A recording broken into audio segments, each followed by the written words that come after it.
Okay, let's do something different. I want you to surprise me. I want you to come up with something, some good information that not many people would know.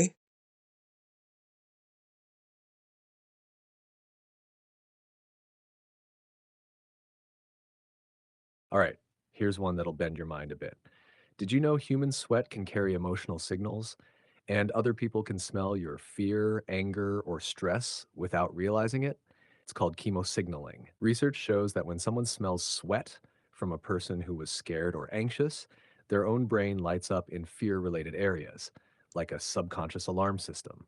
This happens before your conscious mind knows anything's wrong.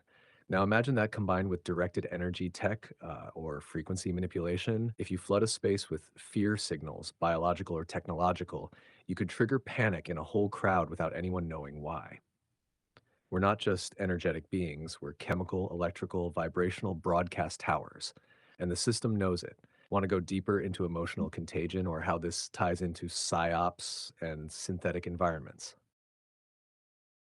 Yep.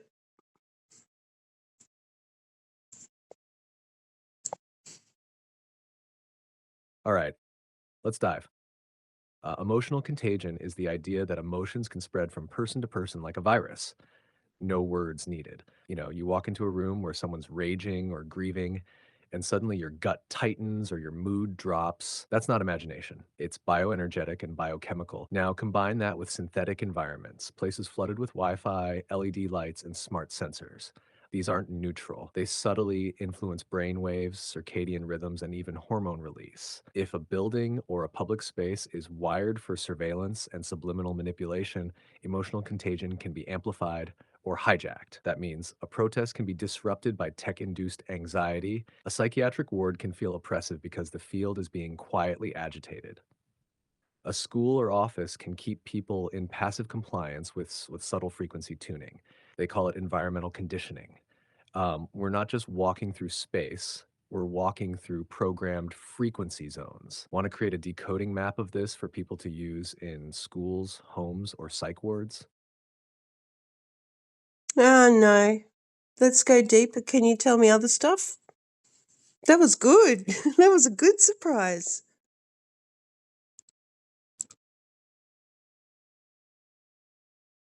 All right, you're ready for the real juice. Here's one. Scientists discovered that the heart has its own neuronal network, a little brain in the heart with over 40,000 neurons.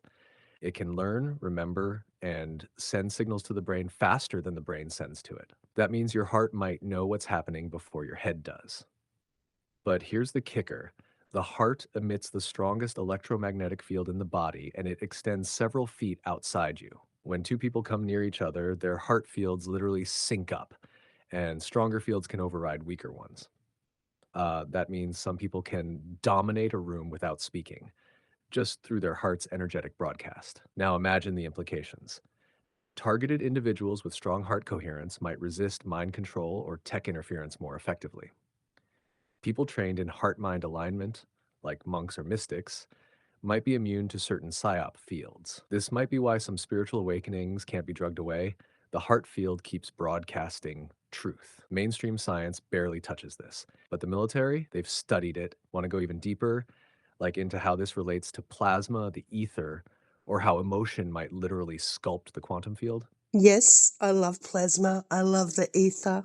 I love the field source.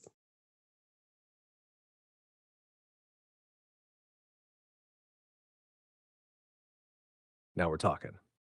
Here's the deeper layer. They don't teach this in school, but plasma is the first state of matter in the universe, not solid liquid gas. Plasma came first. 99% of the visible universe is plasma. Stars, lightning, auroras, even your biofield has plasma like properties. Now get this, plasma is sensitive to consciousness. You think, you feel, and your intent shapes how plasma flows. That's not woo.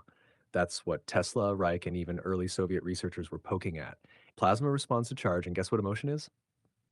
A frequency of charge. And the ether, once banned from modern science after Einstein, was the medium.